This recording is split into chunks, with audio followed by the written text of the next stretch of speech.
시편 148편 1절부터 14절까지 한 목소리로 함께 읽겠습니다. 할렐루야, 하늘에서 여호와를 찬양하며 높은 데서 그를 찬양할지어다. 그의 모든 천사여 찬양하며 모든 군대여 그를 찬양할지어다. 해와 달아 그를 찬양하며 밝은 별들아 다 그를 찬양할지어다. 하늘의 하늘도 그를 찬양하며 하늘 위에 있는 물들도 그를 찬양할지어다. 그것들이 여호와의 이름을 찬양함은 그가 명령하심으로 지음을 받았음이로다. 그가 또 그것들을 영원히 세우시고 패하지 못할 명령을 정하셨도다. 너희 용들아 바다여 땅에서 여호와를 찬양하라. 불과 우박과 눈과 안개와 그의 말씀을 따르는 광풍이며 산들과 모든 작은 산과 과수와 모든 백향목이며 짐승과 모든 가축과 기는 것과 나는 새며 세상의 왕들과 모든 백성들과 고관들과 땅의 모든 재판관들이며 총각과 처녀와 노인과 아이들아 여호와의 이름을 찬양할지어다. 그의 이름이 홀로 높으시며 그의 영광이 땅과 하늘 위에 뛰어나심이로다. 그가 그의 백성의 뿔을 높이셨으니 그는 모든 성도 곧 그를 가까이 하는 백성 이스라엘 자손의 찬양 받으실 이시로다. 할렐루야. 아멘. 오늘 그 시편 148편은 우리에게 찬양은 무엇이고 그리고 누가 찬양을 해야 되는가, 이 찬양하는 대상에 대해서 분명하게 우리한테 이야기를 해줍니다. 우리는 찬양하면 무엇을 떠오르십니까? 누군가를 칭송하거나 높이는 일 또는 높이는 노래, 아니면은 우리의 기도에 곡조를 붙인 노래, 이걸 우리는 찬양이라고 생각을 합니다. 그렇다면 하나님을 찬양하는 것이 그분의 이름을 높이면 그걸로 끝나는 것인가? 그분이 하신 일에 그냥 곡조를 붙여서 부르면 우리는 찬양을 하는 것인가? 한번 생각해 볼 필요가 있는 겁니다. 우리가 찬양에 대해서 잘 정리가 되어 있지 않으면 예배 시간에 또는 함께 모여서 예배를 드리러 나와서 노래를 부르는 것이 찬양하는 것이다 라고 오해하기가 쉽습니다. 오늘 1절에도 보면은요, 할렐루야, 할렐루야는 하나님을 찬양합니다 이런 뜻이죠. 그리고 나서 하늘에서 여호와를 찬양하며 높은 데서 그를 찬양할지어다. 3번 반복해서 하나님을 찬양하십시오 라고 이야기를 합니다. 여러분 성경 읽으시다가 3번 반복됐다 그러면 그냥 그렇게 생각하시면 돼요. 3은 우리 하나님은 몇 위의 하나님이시죠? 3 위의 하나님이시죠. 그래서 성경에서 히브리어에서 3이라는 숫자는 완전수예요. 그러니까 3번 찬양해라 말씀하셨다는 것은 찬양을 하도록 완전하게 명령하셨다, 이런 의미를 갖고 있는 거죠. 그래서 예수님의 그 제자 베드로가 예수님을 3번 부인한 것도 3번 부인한 게 그냥 숫자로 3번이 아니라 나는 예수님을 모릅니다라고 완전하게 부인한 것을 의미하는 거거든요. 그러니까 동일하게 오늘 본문에서도 할렐루야, 하늘에서 찬양해라, 그리고 그를 찬양해라, 이렇게 3번 반복했다는 얘기는 우리의 삶이 어떠한 삶이어야 하는가, 하나님을 찬양하는 삶이어야 한다는 것을 분명하게 우리한테 이야기를 해줍니다. 자, 그러면 찬양이란 무엇일까? 우리 2절부터 6절까지를 한번 같이 읽어보겠습니다. 그의 모든 천사여 찬양하며 모든 군대여 그를 찬양할지어다. 해와 달아 그를 찬양하며 밝은 별들아 다 그를 찬양할지어다.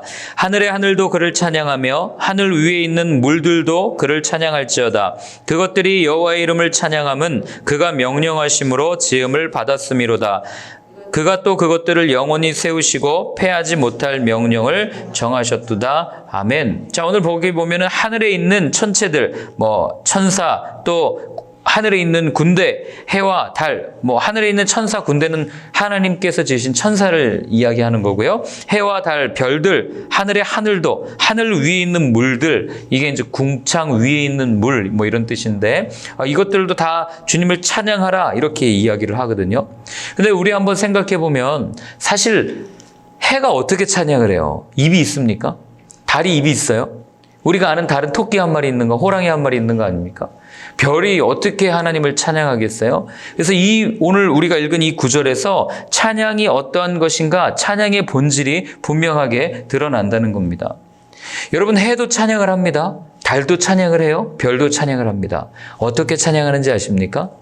하나님께서 지으신 본래의 목적대로 최선을 다해서 한치의 오차도 없이 하나님께서 말씀하신 그 일들을 감당해 나갈 때 해는 찬양을 하는 겁니다. 별도 마찬가지고 달도 마찬가지예요. 하나님께서 지으신 본래의 목적대로, 그리고 하나님께서 말씀하신 대로, 하나님께서 명령하신 대로 자기의 직분을 잘 감당하는 것이 하나님을 찬양하는 것이라는 것을 오늘 성경은 우리한테 이야기를 해주는 거죠. 그러니까 해는 낮에 이 땅에 사는 모든 식물들, 모든 동물들, 모든 존재들이 그 양분을 받고 또 어두운 것을 비춰주고 하는 게 해가 하나님을 찬양하는 방법이고, 달은 밤을 주관하면서 이 밀물과 썰물이라든지 뭐 또 이런 중력, 여러 가지 하나님이 만들어 놓으신 법칙들을 잘 이게 실현될 수 있도록 자기 임무를 충실하게 하는 것이 달이 하나님을 찬양하는 방법이라는 걸 알게 됩니다. 그렇다면 이것을 우리에게 적용시키면 우리가 부르는 찬양은 우리의 입을 열어서 우리 입술로만 부르는 것이 하나님을 찬양하는 것이 아니라, 하나님께서 우리에게 맡겨주신 직분, 하나님이 우리에게 주어진 사명, 또 하나님께서 인간을 창조하시고 나서 그 창조된 본래의 목적대로 살아가는 것이 하나님을 찬양하는 삶이라는 것을 우리는 알게 되는 겁니다. 그러니 이 아침에 찬양을 잘 하지 못하는 제가 찬양을 하는 이유가 거기 있는 거죠. 입술로만 찬양하는 그 시간에 곡조를 붙인 그것만이 찬양이 아니라 하나님께서 제게 주신 직분을 잘 감당하는 것, 이게 하나님을 온전히 찬양하며 사는 삶이다라고 성경은 우리한테 이야기를 해주는 겁니다. 어떤 직분입니까? 복음을 전하는 직분, 예수 그리스도를 전하는 직분, 이거를 저한테 맡겨주신 거 아니겠어요? 그럼 우리들도 마찬가지, 여러분들도 마찬가지입니다. 하나님이 여러분들에게 직분을 주셨어요. 하나님이 여러분들에게 사명을 주셨습니다. 어떤 직분을 주셨습니까? 성경은 분명하게 하나님이 우리한테 직분을 주셨다라고 언급합니다. 우리 성경을 한번 찾아보겠습니다. 고린도후서 5장입니다. 고린도후서 5장 18절부터 19절까지입니다. 다 찾으셨으면 함께 같이 읽겠습니다. 모든 것이 하나님께로서 났으며 그가 그리스도로 말미암아 우리를 자기와 화목하게 하시고 또 우리에게 화목하게 하는 직분을 주셨으니 곧 하나님께서 그리스도 안에 계시사 세상을 자기와 화목하게 하시며 그들의 죄를 그들에게 돌리지 아니하시고 화목하게 하는 말씀을 우리에게 부탁하셨느니라. 어떤 직분을 맡겨주셨다고요? 화목하게 하는 직분을 맡겨주셨다. 이걸 우리한테 이야기하는 겁니다. 세상은 여전히 죄로 가득해요. 세상은 여전히 하나님 앞에 나아갈 수 없습니다. 물론 하나님 앞에 나아가기 위해서는 예수 그리스도의 십자가를 통해 오직 그리스도의 보혈을 통해 하나님 앞에 나아갈 수 있다는 걸 우리는 압니다. 그런데 세상 사람들은 그리스도가 누군지 모르죠. 그렇기 때문에 그들에게 그리스도를 전할 수 있는 그 귀한 직분, 그들에게 하나님과 막혀있는 꽉 막힌 그 담을 허물 수 있는 그 길을 누가 제시해 줘야 돼요? 우리 그리스도인들이 그들에게 제시해 주는 거죠. 이 귀한 직분을 하나님께서는 우리에게 맡기셨다라고 바울은 오늘 우리한테 이야기를 하는 겁니다. 이 직분을 아주 온전하게 잘 감당하셨던 한 분이 있어요. 그분이 누구시냐? 바로 에베소서에서 설명하고 있는 예수님이죠. 꽉 막힌 담을 자기 육체로 허무셨다. 하나님 앞에 도저히 나아갈 수 없는 사람들의 삶을 하나님 앞에 나아갈 수 있도록 허물어 주셨다. 이게 바로 예수님께서 행하셨던 직분 아닙니까? 그러니까 하나님께서는 당신의 아들이 이 땅에서 하셨던 그 직분, 당신의 아들만이 하실 수 있었던 그 십자가의 사역, 그것을 오늘을 살아가는 우리에게, 이 땅을 살아가는 우리에게, 이 땅에 살아가는 사람들을 향해서 맡겨주신 거예요. 이것은 목사들만 하는 게 아니에요. 전도사들만 하는 게 아닙니다. 신학교 나온 사람들만 하는 게 아니에요. 예수를 그리스도로 따르는 모든 사람에게 주어진 직분이 바로 이 화해하는 직분이에요. 오늘날 어쩌면 우리는 이 화해하는 직분을 잃어버렸기 때문에 이렇게 세상으로부터 비난을 받고 이렇게 세상으로부터 어려움을 처하고 있는지 모르겠어요. 화해하는 직분을 감당하기 위해서는요, 상대방보다 더 많이 참을 수 있어야 됩니다. 상대방보다 더 많이 용서할 수 있어야 돼요. 예수님께서 사람들보다, 우리들보다 더 많이 용서하실 수 없었다면 그 십자가의 사역을 어떻게 감당할 수 있었겠어요? 십자가에 달려서 채찍 한 대 때리면 너 두고 봐라. 너 이따가 내가 부활하면 너는 아주 죽었어. 그러면서 십자가 지신 예수님이 아니잖아요. 한번 쾅 박을 때마다 온몸에 그 짜릿짜릿이 아니죠. 그 찢어지는 고통, 그 신경을 막 마비시키는 그런 고통을 받으면서 속으로 너 좀만 있다 봐. 너 3일만 지나면 너 끝장이야. 이러면서 예수님이 십자가 사역을 감당하셨습니까? 그게 아니라는 겁니다. 예수님은 십자가에서 그러셨죠. 한 명이라도 더 구원받기 하기 위해서 강도도 구원시키셨고, 그리고 십자가에 달려서 그들을 바라보면서 하신 말씀이 뭐예요? 아버지, 저들의 죄를 용서해 주십시오. 나를 십자가에 못 박은 저들의 죄를 용서해 주십시오. 예수님께서 그렇게 사셨다면 그 예수님이 하셨던 그 직분, 그 사역을 오늘을 사는 우리에게 맡겨주셨다면 우리는 어떻게 살아가야 됩니까? 동일하게 나를 향해서 나를 향해서 못질하는 사람, 나를 향해서 채찍질하는 사람을 어떻게 해야 돼요? 품고 용서할 수 있어야 되는 겁니다. 근데 이게 잘 안 되니까요. 이게 안 되니 오늘날 세상은 교회는 어쩌면 세상과 똑같이 나를 향해서 채찍질하면 가가지고 똑같이 채찍질하려고 그러고, 내가 가지고 있는 권리를 빼앗으면 똑같이 가서 그 권리를 찾아오려고 하는 이런 모습들을 세상이 볼 때 전 단언컨대요. 교회가 더 발버둥 치면 발버둥 칠수록 세상은 우리를 향해서 더 비난하게 될 겁니다. 이때는요, 예수님이 답을 가르쳐 주셨어요. 그냥 죽은 듯이 있어야 돼요. 죽은 듯이 있는 게 아니라 그냥 죽어야 됩니다. 왜요? 하나님이 우리를 부활시켜 주실 때까지. 이게 성경이 우리한테 알려주는 지혜이고 성경이 우리한테 알려주는 정답이에요. 근데 우리는 꼬챙이로 찌른다고 가가지고 똑같이 이거 아닙니다. 어떻게 우리한테 있는 권리를 이렇게 뺏을 수 있습니까? 라고 이야기하지만 여러분, 길게 보면 사실 자업자득이죠. 우리가 그렇게 행했기 때문에 세상이 우리를 보고 예수님을 보지 못한 겁니다. 예수님이 얼마나 귀한 분이에요. 하나님이 얼마나 귀한 분이에요. 그분을 우리가 알고 있어요. 그런데 우리가 그분의 모습을 온전히 드러내지 못했기 때문에 세상은 예수님을 이렇게 우습게 보는 거 아니겠습니까? 간디가 얘기했던 것처럼 나는 예수님이라는 사람은 존경합니다. 그러나 예수님을 따른다는 그리스도인들은 내가 믿을 사람이 아닙니다. 믿을 존재가 아닙니다. 영국에서 공부하고 나서 내린 결론 그거 아니겠어요? 기독교 국가라고 하는 그곳에서. 마찬가지죠. 세상이 우리를 향해서 어떤 평가를 내리든 여러분, 그거는 우리가 그동안 살아온 삶의 태도에 대한 그들의 반응이라고 생각하셔야 됩니다. 그리고 지금 해야 될 건요, 그냥 잠잠히 하나님께서 하실 일을 기대하는 거예요. 하나님이 새 하늘과 새 땅을 비롯하여서 새 일을 행하실 것을 우리는 믿잖아요. 그렇지 않습니까? 그러면 그분이 행하실 일, 우리를 반드시 부활하게 하시고, 저는 믿어요. 어떻게 교회가 멸망할 수 있어요? 그리스도의 몸 된 교회는 멸망할 수 없습니다. 그리스도의 몸이기 때문에. 그리고 반드시 때가 되면 하나님께서 아주 영화롭게 해주실 것이라는 것을 저는 믿습니다. 그렇기 때문에 지금은 썩어 없어져야 할 때인 것을 하나님이 우리에게 계속해서 말씀해 주시는 거죠. 그렇다면 우리가 찬양해야 되는 삶, 결국 십자가를 따르는 삶이고 예수님을 본받는 삶이고 복음을 전하는 삶, 이 삶이 찬양하는 삶이라는 것을 우리는 알게 되는 거죠. 고린도전서 15장 41절을 제가 한번 같이 찾아볼까요? 고린도전서 15장 41절. 여러분들이 잘 아는 내용입니다. 그 부활장인데요. 고린도전서 15장 41절 같이 한번 읽어보겠습니다.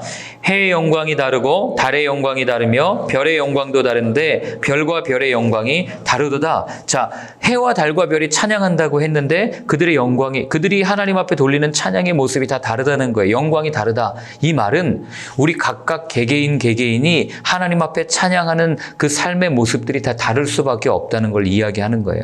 우리는 끊임없이 비교해요. 쟤는 하나님 왜 저런 달란트를 줘서 저렇게 잘 나가게 하십니까? 하나님, 쟤는 왜 이렇게 하나님 돋보이게 하십니까? 하나님, 근데 나는 왜 이렇게 지어놓으셨습니까? 라고 이야기하지만 하나님 분명하게 이야기하십니다. 해의 영광이 다르고 달의 영광이 다르고 결국 우리 각자에게 주어진 삶의 자리, 삶의 반경, 삶의 모습들이 다 다르다는 거예요. 그런데 그 다른 모습들을 통해서 하나님은 영광 받으신다. 그렇기 때문에 누구와 비교할 필요가 전혀 없다는 것을 또한 우리한테 이야기를 해주는 거죠. 그렇기 때문에 여러분, 우리가 예배 시간에 모여서 입술로 동일하게 찬양한다고 이 사람 찬양이랑 내 찬양이랑 똑같다 생각하지 마십시오. 제가 부르는 것과 여러분이 부르는 건 다를 수밖에 없고, 그리고 또 정말 죽을 뻔하다가 살아난 사람과 그냥 살면서 살아오다 찬양을 부르는 사람의 찬양은 당연히 다를 수밖에 없는 거예요. 그걸 비교하면서 하나님 나에게 더 큰 은혜를 주세요 하실 필요가 전혀 없습니다. 하나님은 이미 우리를 영화롭게 하셨고 여러분 각자에게 찬양할 수 있는 입술과 찬양할 수 있는 삶의 자리를 충분히 허락해 주셨기 때문입니다.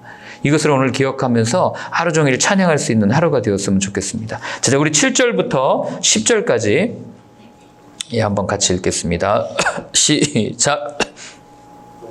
네, 읽어주십시오.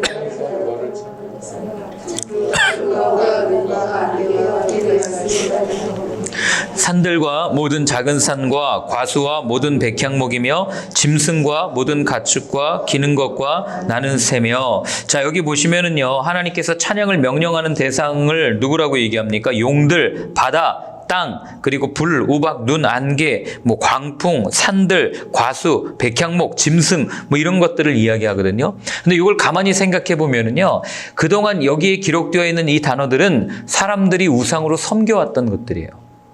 보이세요? 불, 용들, 그 다음에 강한 것들. 고대 문학들을 보면 인간보다 월등히 뛰어난 힘을 가지고 있는 자연현상들 또는 어떤 대상들은 항상 인간의 숭배 대상이 되었다는 것을 우리는 알게 됩니다. 오늘날도 마찬가지죠. 우리가 미신이라고 치부하지만 거대한 자연재해 앞에서 무시무시한 어떤 공포심을 주는 그런 두려운 일들 앞에서 인간은 그 힘을 존경하고 숭배하게 되어 있습니다.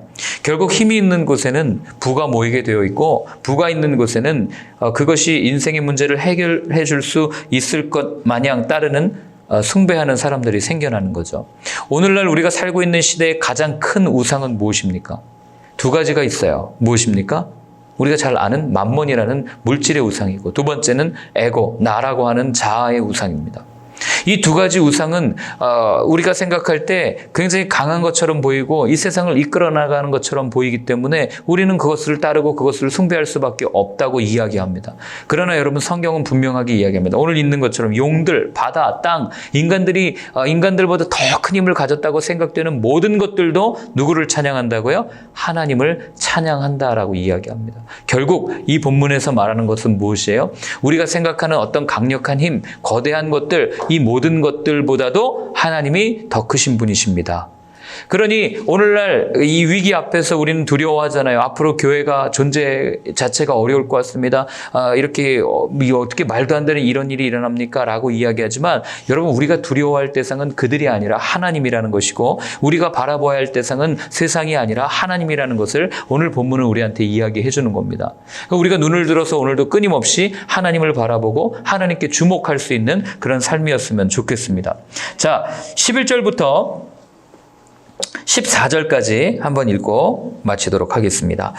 세상의 왕들과 모든 백성들과 고관들과 땅의 모든 재판관들이며 총각과 처녀와 노인과 아이들아, 여호와의 이름을 찬양할지어다. 그의 이름이 홀로 높으시며 그의 영광이 땅과 하늘 위에 뛰어나시미로다. 그가 그의 백성의 뿔을 높이셨으니 그는 모든 성도 곧 그를 가까이하는 백성 이스라엘 자손의 찬양을 받으시로다. 할렐루야. 아멘. 자, 오늘은 찬양을 누가 해야 되는가? 이 두 번째 대상은, 첫 번째는 이 우리가 생각했던 우상으로 섬겼던 것들이 하나님을 찬양한다고 얘기했죠. 두 번째는 누가 찬양하는지 보십시오. 11절에 보면 왕들, 백성들, 고관들, 재판관들. 사실 이런 사람들은 찬양을 하는 사람이기보다 찬양을 받았던 사람들이에요. 세상에서. 그렇지 않습니까? 큰 업적을 쌓아놓으면 사람들이 얼마나 많이 찬양을 대상으로 삼았던 사람들이에요. 오늘날 부르는 뮤지컬의 많은 소재들이 사실 그런 왕들, 또 아더왕의 이야기들, 훌륭한 일을 기렸던 그런 사람들의 이야기를 영화로 만들고 그 사람들을 존경하면서 그 사람들이 조금 더 그 존경하는 마음이 지나치면 마치 그 사람이 신인 것처럼 숭배하려고 하는 것이 인간의 모습들 아니겠습니까? 모든 인간은 그렇게 스스로 또는 누군가를 찬양하고 찬양받고 싶어 하는 거죠. 결국 인간은 스스로를 찬양하는 존재다라고 하는 것을 우리는 알게 됩니다. 하루 종일 우리가 하는 말을 한번 생각해 보세요. 여러분들이 하는 말을 오늘 녹음기로 아니면 핸드폰으로 한번 하루 종일 녹음해 보십시오. 딱 두 부류입니다. 아니 세 부류죠. 정말 필요한 말들이 있으니까 그거 빼고 두 가지인데 뭐냐면, 하나는 남에 관한 이야기예요. 상대에 관한 이야기. 근데 그건 칭찬이기보다는 흉을 볼 때가 훨씬 더 많습니다. 그리고 또 다른 이야기는 나에 대한 이야기예요. 내 자랑, 내가 어떻게 살았고 내 경험이 어떻고 내가 이렇게 살았습니다 하는 나를 드러내는 그런 말들이 높다는 걸 알게 됩니다. 나는 나를 찬양하지 않아 라고 말하지만 누군가에게 비난받고 그리고 내가 낮게 평가되면 짜증내는 것이 우리의 그냥 나죠. 나 자신이죠. 내가 누군데 이러면서. 그렇지 않겠습니까? 이런 모습들이 다 나를 찬양하고 있는 삶의 어떤 그런 욕구의 표출일 수 있다는 겁니다. 내가 나를 찬양하는 삶. 그래서 하나님은 그 대상을 찬양해야 될 대상들을 더 추가해서 얘기해 주는데 이걸 읽으면 누가 하나님을 찬양해야 되는가가 분명하게 드러납니다. 12절이요. 총각과 처녀와 노인과 아이들아. 이건 결국 누구입니까? 모든 사람들을 의미하는 거예요. 총각. 결혼하기 전에 모든 걸 할 수 있다고 생각했던 그 야망 있는 그런 삶의 모습을 상징하는 것이고 또 처녀. 얼마나 아름다워요. 결혼하기 전에. 결혼해서 남편이 힘들게 하니까 힘들어지는 거지. 그때 그 아리따운 소녀와 같은 그런 모습들을 지금 성경은 이야기하는 거예요. 스스로 충분히 내가 얼마나 이뻐라고 이야기하면서 자기를 찬양할 수 있는 그런 사람들. 그리고 노인. 모든 업적을 이루어서 어느 정도 이제 내가 백발이 되고 내 삶을 어느 정도 잘 이루었다고 생각하는 그런 사람들도 그리고 마지막으로 아이들. 아무것도 없이 천진난만하게 나는 내 힘으로 다 할 수 있어 라고 말하는 그런 아이들까지도 모든 인간들의 그런 모습들에게 하나님은 찬양해라 라고 분명하게 이야기합니다. 결국 모든 인간은 어떤 누구도 열애 없이 하나님을 찬양하는 삶을 살아야 된다는 것을 오늘 시편은 우리한테 이야기해 줍니다. 그리고 하나님을 찬양하는 삶이 하나님의 자녀됨을 드러내는 확실한 증거라는 것을 14절에 뿔이라는 단어를 가지고 우리한테 이야기를 해줍니다. 뿔은 지도력을 상징해요. 그러니까 오늘 시편을 쭉 읽은 다음에 우상으로 섬기는 것들도 하나님을 찬양했고 모든 인간들이 다 하나님을 찬양했습니다. 그렇게 찬양했더니 하나님이 어떻게 하십니까? 그가 그의 백성이 뿔을 높이셨다. 그 얘기는 세상 사람들로부터 오히려 찬양을 받는 존재로 만들어 주셨다는 거예요. 지도력을 갖게 만들어 주셨다는 겁니다. 나는 내가 스스로 찬양을 받는 존재가 되고 싶어서 발버둥을 치던 그들과 나는 찬양 받을 대상이 아니에요. 찬양은 찬양은 하나님께 드리는 겁니다라고 하면서 하나님을 찬양했던 사람들. 세상이 볼 때는 자기 자신을 높이는 사람들이 훨씬 더 월등히 올라갈 것 같고 뛰어날 것 같고 영원히 찬양을 받을 것 같지만 성경은 뭐라고 얘기하냐면 이런 사람들은 나락으로 떨어지고 결국 누가 세상으로부터 칭송을 받게 됩니까? 하나님을 찬양했던 사람들. 그들을 하나님께서 높여주신다 이 얘기를 하는 거예요. 제가 아까 예수님 얘기도 했지만 우리가 잘 아는 빌립보서에 예수님 십자가에 달려 죽으시잖아요. 본질상 하나님과 동등하신 분인데 그가 충분히 자기 자신을 찬양할 수 있는 분이었어요. 사람들로 하여금 천사들로 하여금 나를 찬양해라 라고 말씀하실 수 있는 분이었어요. 그런데 그렇게 하지 않으시고 십자가에 나져 죽기까지 순종하셨을 때 결국 어떻게 됩니까? 하나님께서 그를 가장 높은 곳에 세상 모든 이름보다도 뛰어난 이름으로 찬양받게 만들어주셨다. 그게 바로 오늘 이 14절의 다른 말씀이라는 거죠. 그렇기 때문에 오늘 우리가 한번 결단할 때 하나님 나는 내 입술로 내 삶으로 하나님을 찬양하는 삶이기를 원합니다. 나 자신을 드러내는 삶이 아니라 하나님만을 바라보고 하나님만을 증거하는 삶 그런 찬양의 삶을 살게 하여 주옵소서 결단할 수 있는 하루가 되었으면 좋겠습니다. 오늘 사시면서 마음껏 우리의 삶으로 찬양하는 하루가 되시기를 주님의 이름으로 축원합니다. 함께 같이 기도하겠습니다. 오늘 같이 기도할 때 방금 말씀드렸던 것처럼 하나님 나의 삶, 나의 지정의 모든 존재가 하나님을 찬양하는 하루가 되게 하여 주옵소서. 내 삶 가운데 주님께서 기쁨을 부어주십니다. 성령을 부어주셔서 오늘 끝까지 주님의 이름을 높이며 나아가는 나의 삶이 되게 하여 주옵소서. 함께 같이 기도하겠습니다. 하나님 아버지 오늘 또한 우리에게 도전해 주셨습니다. 입술로만 찬양하는 것이 아니라 나의 삶으로 하나님을 찬양하는 것이 하나님께서 원하시는 찬양의 삶이라는 것을 알았습니다. 하나님 오늘 내가 살아가는 그 순간순간마다 내 삶을 통하여 나 자신을 높이고 싶은 이 욕망 욕구를 누르고 하나님을 높이고 주님의 이름을 드러내며 살아가는 오늘 하루가 되게 하여 주옵소서. 하나님 그렇게 살아갈 때 세상 많은 사람들이 우리의 모습을 보고 하나님을 알게 될 것이고 예수님이 누구신지를 바라보게 될 것을 믿습니다. 하나님 우리가 하나님의 미랄이 되어 온전히 썩어 없어질 때 많은 열매를 맺는다 하셨사오니 하나님 썩는 것이 참 많이 어렵습니다. 속이 문드러집니다. 힘듭니다. 그럼에도 불구하고 주의 말씀 붙들고 한번 썩어집니다. 결단하며 나아갈 때 하나님 우리의 양보, 우리의 희생, 우리의 섬김을 통하여 많은 영혼들이 하나님의 그 아름다운 열매를 맛보며 나아가는 오늘 하루가 되게 하여 주시옵소서. 이제는 십자가에서 우리에게 영원한 아름다운 그 열매들을 허락하여 주신 예수 그리스도의 크신 은혜와 하나님 아버지의 사랑과 성령님의 인도하심이 나의 삶을 통하여 하나님 앞에 내어드리고 나의 삶으로 온전히 주님을 찬양하겠다고 결단하며 다짐하는 모든 분들 머리 위에 이제로부터 영원까지 늘 함께하여 주옵시기를 간절히 축원하옵나이다. 아멘.